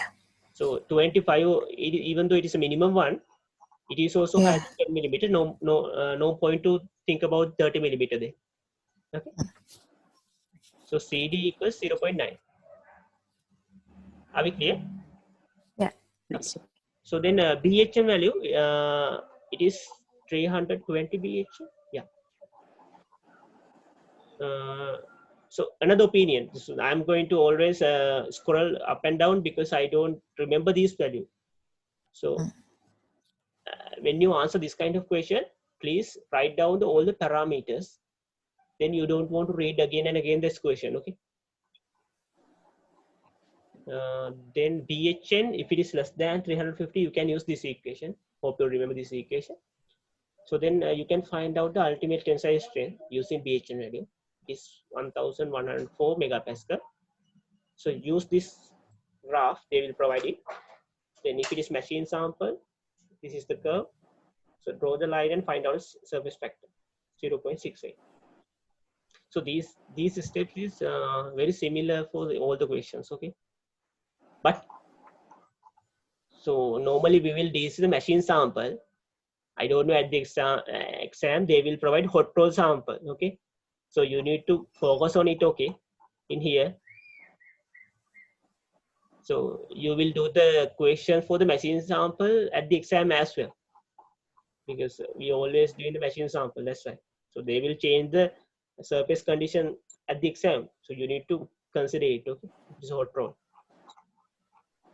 Then you need to find out the each stress raising point, KT value and KF value. For that, I told you this is bending question. So you need to select this graph. So they will not provide this single graph only. So they will provide few graph. You need to select which graph you want, okay, to these questions, and select this graph. So this is nominal distress, as I told you, and RD ratio and capital D divided by simple D. So this ratio, and get the value for the KT, but there is a two pillar. So in these two pillars, simple D and capital D ratio is not changed, only change in RD ratio. So you can see both ratio for the capital D divided by simple D is same, but RD ratio is vary. So you can use same graph and find out the two Y value, that means KT values. 1 millimeter fillet and 0.5 millimeter fillet. So KT values like this. Is it clear? Yes, sir. Yes, sir. Okay, then you need to find out the Q, because we are going to find out KF value, fatigue stress considerant factor.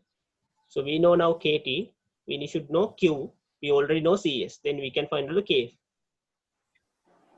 So notch sensitivity, they will provide this graph again.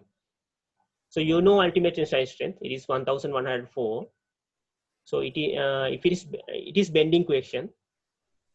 So the period number 1, that means 0.5 millimeter. So notch radius, that one 0.5. Draw the line, and 1104 in between these two lines. If it is bendy, you need to select this data point.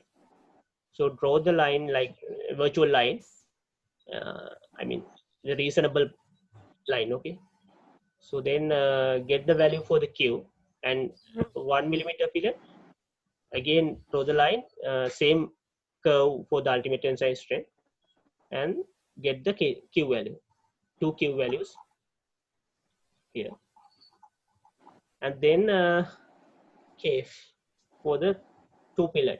This is the equation. So you just substitute the KT value for the pillar one, 0.5 millimeter one and 1 millimeter fillet.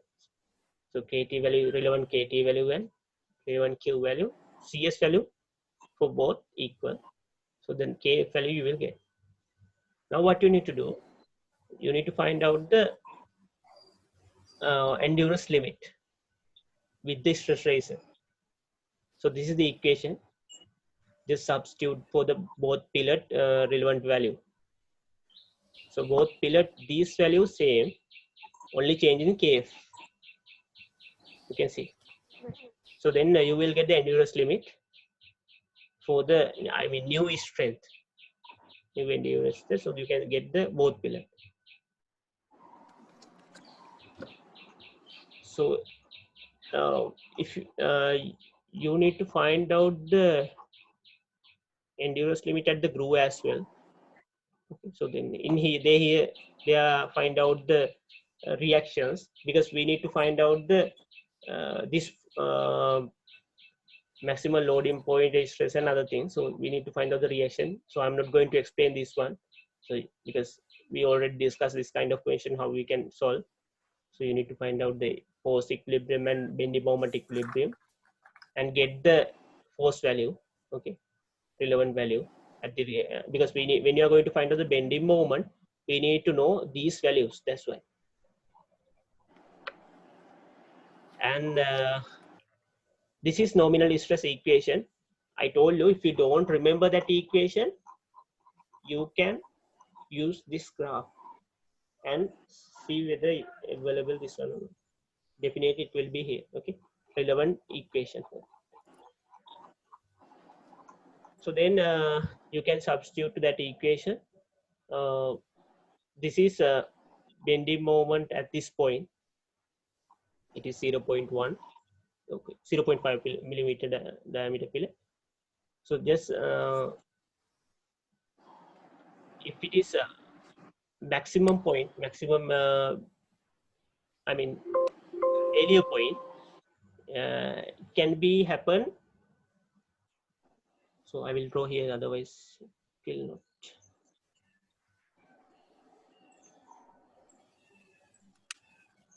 Yes.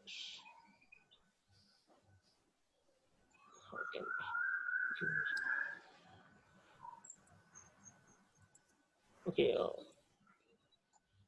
so normally SN curve like this. The minimum value it can fail this value. Okay, if it is FN curve or SN curve. So above this point, any stress range or load range, it will fail, isn't it?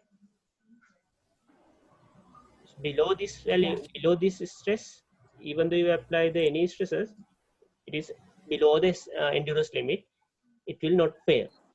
So you are going to find out this point fracture load.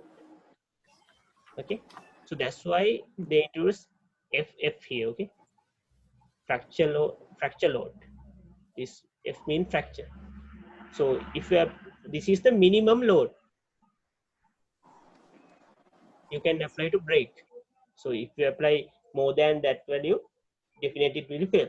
Okay, so nominal stress, bending moment value 32. This is bending moment at this point with this load. Okay, so 0.6 F, this one. Okay, R2 0.5 millimeter means R2 or R3 R1, I don't know. Let's see.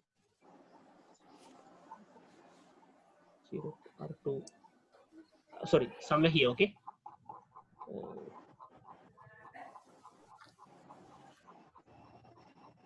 0.2 millimeter, 0.5 millimeter one is this one. So then you need to get the bending moment at this point. This is the reaction. So it is 0.6 F. So for the F, you will put the F here. Okay? Fracture. So then you will get the equation for the force. Okay, diameter is 25, not 30 at this region. Then you will get the equation. This should be equal to this value. Because I told you in here, okay, this is the point, this is the SN, you already find out. This value and this value should be equal. So you can find out the fracture load. Are we clear about that? Yes. Okay. So then 1 millimeter pillar also, you can use the same theory. Then you can get the fracture load for that one. So this is the fracture load for the pillar 2. This is pillar 1. Okay. Then same way, you can do the same calculations for the groove. So find out the RDD ratio, RD ratio, and get the correct graph. This is bending equation, KT value, Q value. So you need to find out the Q value. R value is very large in here, 3 millimeter. So same curve, 1104. So you will get the Q value 0.92 here. It can be 0.1 or 0.93, whatever. So it's up to you. So you can, this is virtual line, no? So you will decide the way you need to get the point. But don't take below this line, no, above this line. So it should be reasonable point. And KF value. So CS is same as earlier. Q 0.92 and KT you already find out. Then KF you know. So then you need to find out the infinite fatigue lifetime. That means 10 to the power 6 cycle strength. For that, you need to divide by KF. These values we already know. So just divide by KF. You will get the strength. Then nominal stress using that bending moment and the moment of inertia equation. Get the answer. Get the load. These two values should be equal. This is the load. So we have the three fracture load now at the different 3 points, and we need to consider the loading point as well. At the loading point, Kf value will be equal 1. I told you there is no any stress tracer. So that's why they put here Kf equals 1. Other values similar to the, Excuse me, sir. yes, So in the previous slide, in the previous page, this one. why we select 10 to the power 6 within bracket infinite size? Down. Down, okay. In here, Yeah, 10 to the power 6. 10 to the power 6. Can we use? Yeah. Yeah. What is Why question? we can't use 10 to the power 3 cycle data point? It also has bending. No, 10 to the power 3 cycles, it is not a fracture point. Because it is the maximum fracture point. I draw here, where is that? I draw this sensor somewhere here. Yeah, here. If you consider 10 to the power 3 cycle, somewhere here, no? Isn't it? 10 to the power 3 cycle here, somewhere here. It is the maximum load it can allow. And it will break at the 10 to the power 3 cycle. Okay. Okay. So if you reach until that stress load, if it can withstand until 10 to the power 6 cycle, that means that stress can withstand infinite fatigue lifetime. It will not fail even though you apply more and more cycle. So when you design something, you are not going to design to fail that particular product, isn't it? So you need to design below this range. So if you design that's why we take. Yeah, what is that? That's why we take the minimum. Yeah, definitely. Otherwise, if you select somewhere here is stress, okay, assume somewhere here. So this particular product will be failed 10 to the power 5 cycle. Yeah. So something if it is 10 to the power 5, if you design something 10 to the power 3, definitely that particular product will be 10 to the power 3. That means after 1000 cycle, that product will be failed. Okay. Yes. So if we can if we can withstand until the ultimate tensor is, that infinite fatigue lifetime, that means endurance limit, that is stress range should be lower than or equal to the endurance limit, isn't it? Yes.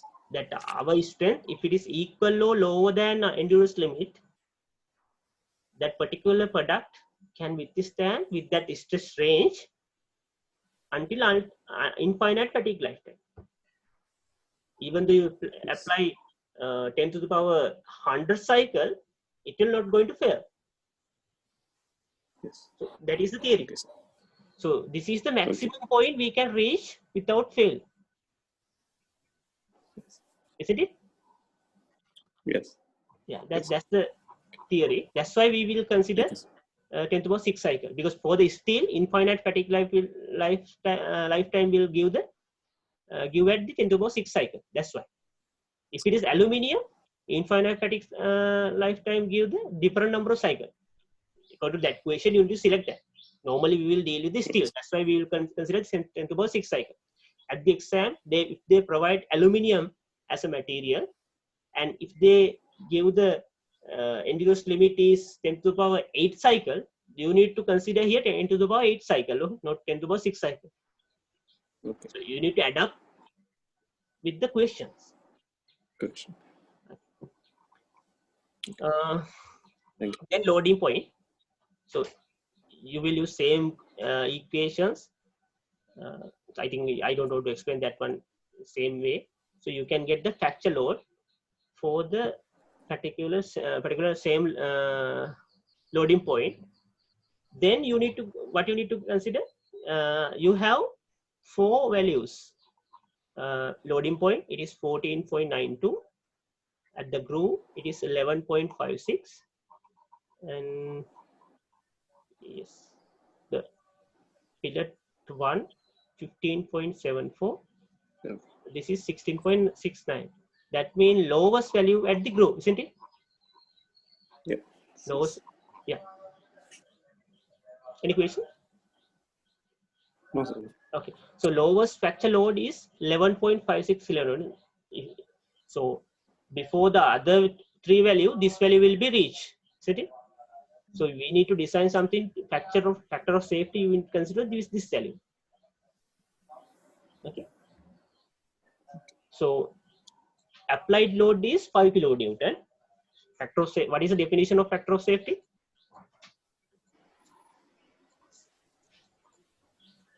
Applied maximum load you can apply, divide applied load, or maximum stress divided by applied stress. So applied load is 5 kilonewton. Maximum load you can apply 11.56 kilonewton. So that ratio is 2.31. That is the factor of safety of this component. Are we clear? Yes, sir. So again, I will repeat. These questions, you don't have any clue how to get the answer stepwise. Okay. So you need to decide how you are going to solve this question. So that is the difficult thing in here. Okay. Sometimes you will forget something, but a structural type question, they will give the steps to get the final answer. So hope you understand that question. I will briefly explain this one also. So you can see, if you frequently doing the tutorial, you will see same question, they will introduce different factor here. So earlier there was this shape, similar shaft without fillet and groove. Now there's a fillet and groove. So later on, same questions they will develop according to that theory. So same question, you show this kind of question last time as well. Okay. So you can see there, I'm not going to read this question. So this is plate, 2 holes are there, and load apply somewhere here at the mid span. It is mid span. So 2 different diameter holes, and we simply supported this one. So you need to find out the again maximum allowable load when factor of safety with respect to fatigue failure is 2. So you need to estimate the maximum allowable load. So now we are going to other way around. Earlier we just find out the maximum load and applied load. We already they've given for us. So we find out the maximum load, then get the ratio. Now we have the factor of safety. We need to find out the maximum load. But steps not change. We need to find out the surface factor, load factor, everything in here. So I'm not going to read this one. Okay. CD, you know down. CS, you can find out using this graph. And in here I will explain. So this is bending question. You need to select the proper graph and get the ratios. And for the 2 holes, different 2 holes, DB ratio, it will change, but DH ratio, it is also changed, but you can get the KT values. Okay. Now, if you have KT value, you need to find out the Q value. Q value, you know how to find out now. So because this is bending, you know the ultimate tensile strength with the BHN value. Then you can find out the KF for the 2 holes. Now you can find out the at the endurance limit strength. So K divided by KF, 2 holes values, and you need to consider the this equation, not the earlier equation. So it is available in this graph. Okay.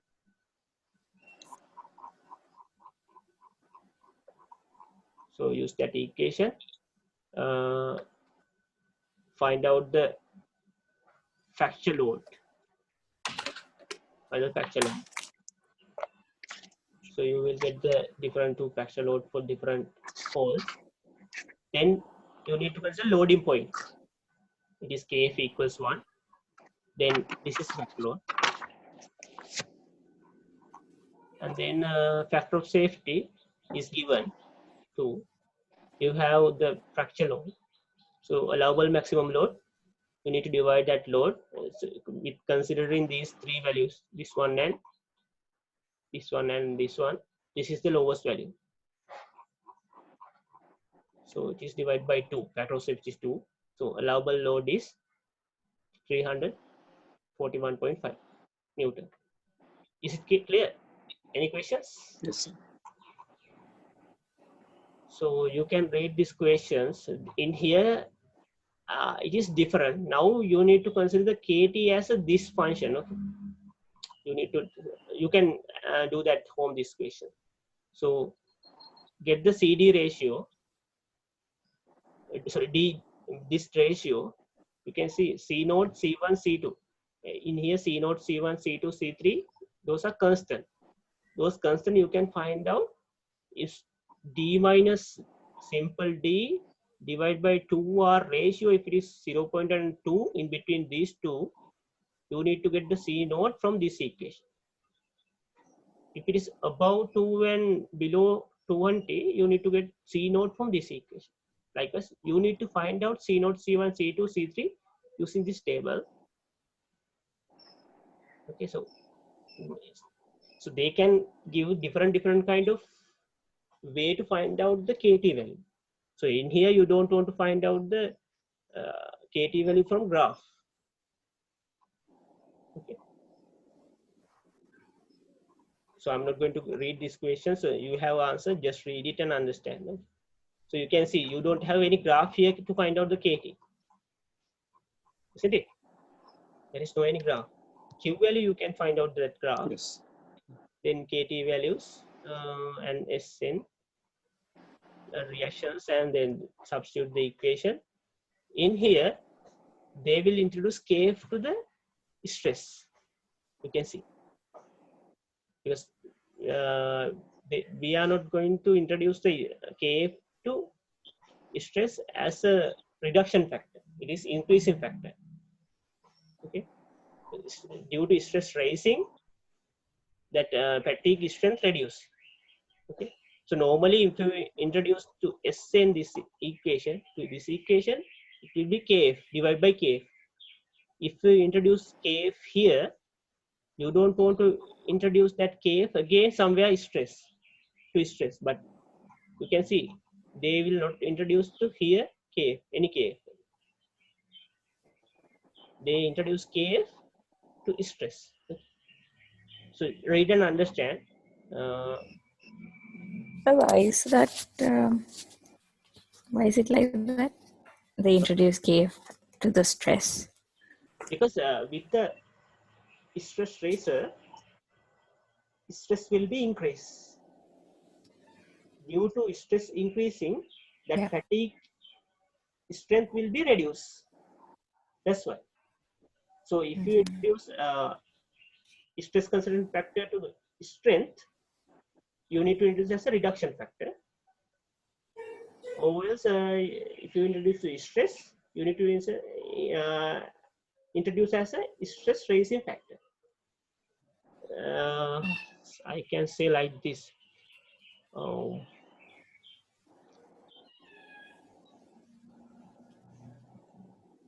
KF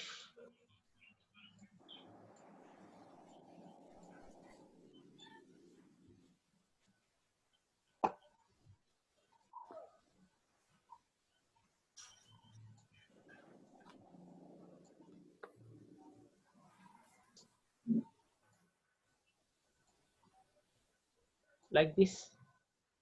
This is the relationship between stress and strength. This is assume if you going to find out the strength with the stress, you need to multiply by this one. So if you are going to find out the stress with fatigue strength, you need to divide by K. Are we clear? Next week, when I explain the theory more and more, you will understand why this is the reason for this one. So, because okay, I will explain like this. Fermi, you are the person asked the question, no? Yeah. Okay, so if you don't understand, let me know. So this is a SN curve, as you know. Okay. So assume to break something, energy absorbed that particular material, it is constant. No? Yeah. Okay, assume this is the level. Okay, so we call it is Sn, something like that. Just for an example to understand this one. Okay. So you will apply the different stresses to that particular material. So assume you will apply the stress somewhere here. Okay. Okay. This is sigma 1, something like that. But with the stress razor, this is nominal stress. If you apply the sigma 1 stress, that stress is much higher at the stress razor area. You are going to apply this stress, but that stress will be somewhere here due to stress razor. Okay, so Okay. you will think this is the safety amount. So you have this much of gap between the applied stress and fracture stress. Okay, so this sigma 1 somewhere here. This is Sn, isn't it? This is Sn. This is sigma 1. So due to stress razor, even though we expect the sigma 1 should be like this, it will be somewhere here. Okay. So you can see that due to this stress razor, this is very close to our limit. Yeah. So due to that stress razor, assume this is strength. This gap is strength. Assume this gap is strength. So strength will be reduced, but stress increase. You can see. Yeah. Yeah. Did you get what I'm explaining? Yeah. Okay, so that is energy remaining energy to absorb that material is kind of strength. So if you increase stress more and more, it will absorb as a residual stress. So the stress razor area that is count as a residual stress. So residual stress, if it is very high, so maximum allowable stress is very close to that stress. Yeah. So strength will be reduced. Are we clear? Yeah. So this Now I diagram got you can it. easily understand. So with the stress Yeah. razor, stress is high, but this gap is reduced. Are we clear? Can we say that the strength reduces or the like that Sn position? It's the same, right? Sn position is same. That is static strength. Okay. That is a static strength. Static But the strength. strength will reduce. Strength will When the reduce. stress increases. Yeah. Okay. Are we clear? Yeah. Yeah. So this is for understanding. I draw this graph. Okay. Just because otherwise I can't explain. You will think, okay, how it can be happen or something like that. So with this diagram, you can easily understand what I am explaining. So when you increase the stress, the energy to reach the limit is reduced. So that is the meaning of strength. What we have to, what we have what we have to give to material to break. Remaining part, not the already given part. Given parts is the sigma 1 and stress due to stress razor area, it is more than sigma 1. So that sigma 1 is high, sigma 1 is increased until sigma 2. So energy to until limit energy limiting point, it is it will be reduced with the stress razor. So that is the meaning of stress reduction and stress razor factor. Are we clear?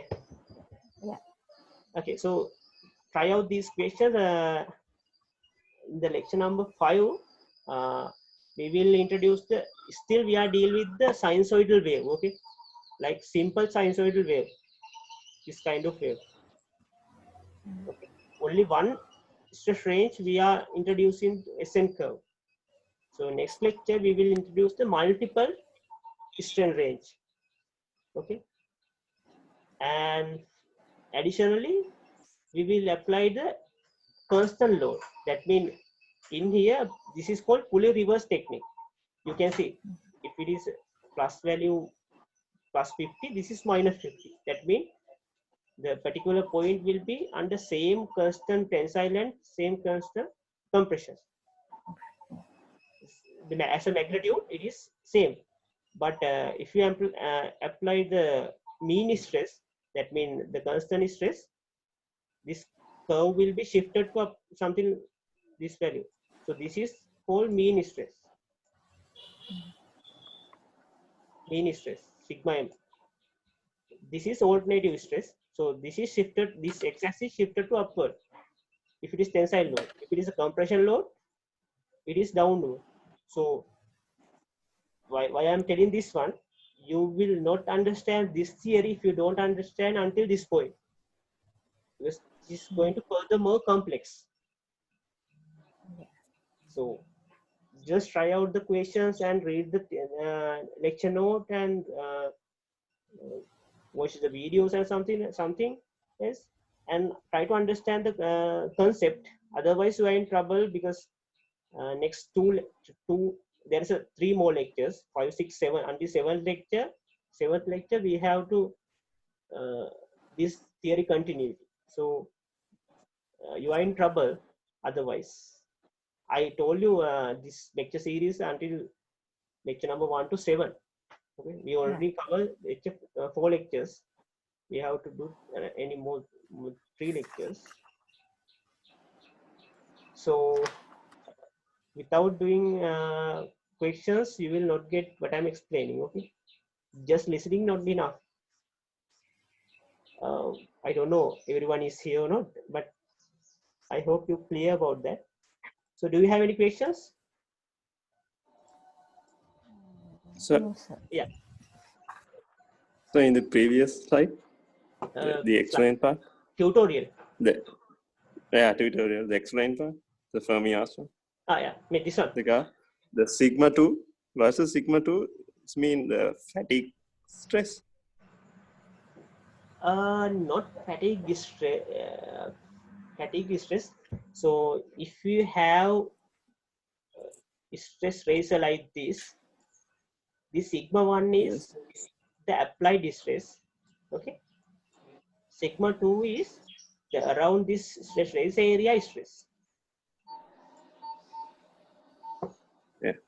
Okay. Did you get it? Around the stress area, stress rise area. Yeah. So even though you apply the sigma 1 here, so we already discussed in the lecture that the stress ratio area stress is very high. If you remember, go through the lecture, then you can understand. Yes, sir. Stress ratio area is very high, very high stress. Okay. So if it is circular hole, it is 3 sigma. If you remember, if it is sigma, it is 3 sigma. Yes. So you can see it is higher than this value. Then it is very close to the endurance limit. Yes. Okay. Yeah. That's why we multiply the KF, right?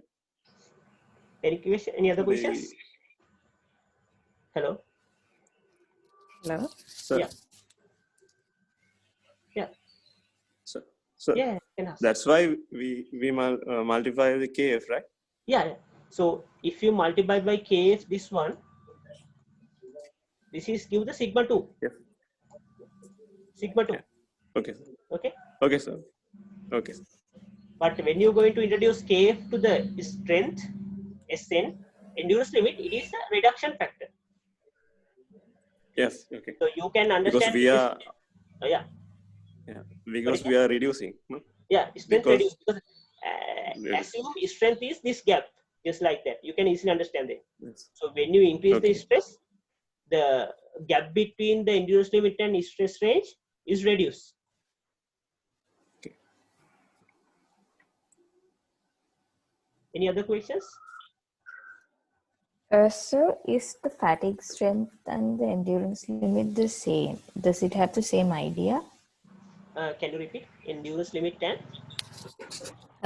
Fatigue strength. fatigue strength. Are they like the same thing or is there a difference? Fatigue is infinite fatigue strength and endurance limit is equal. Same. Yeah. Okay. Infinite fatigue strength, okay? Not fatigue strength.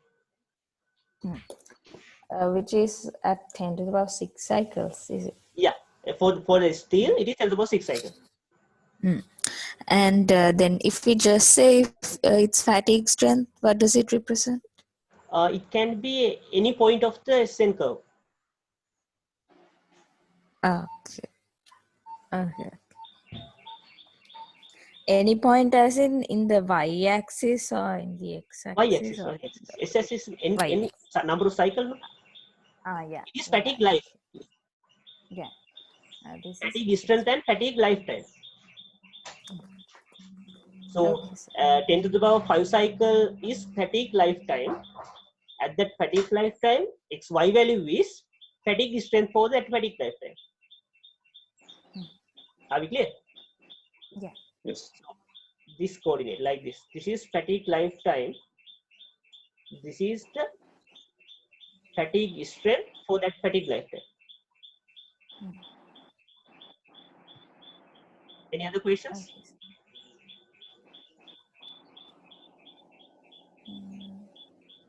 I don't have any questions. I don't know about others. So others, don't depend on others. If you have any question, you can ask.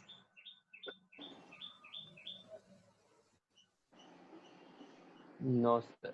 No. No, Okay. sir. For now. Okay. Okay. So let's. I will inform the next lecture when I going to conduct.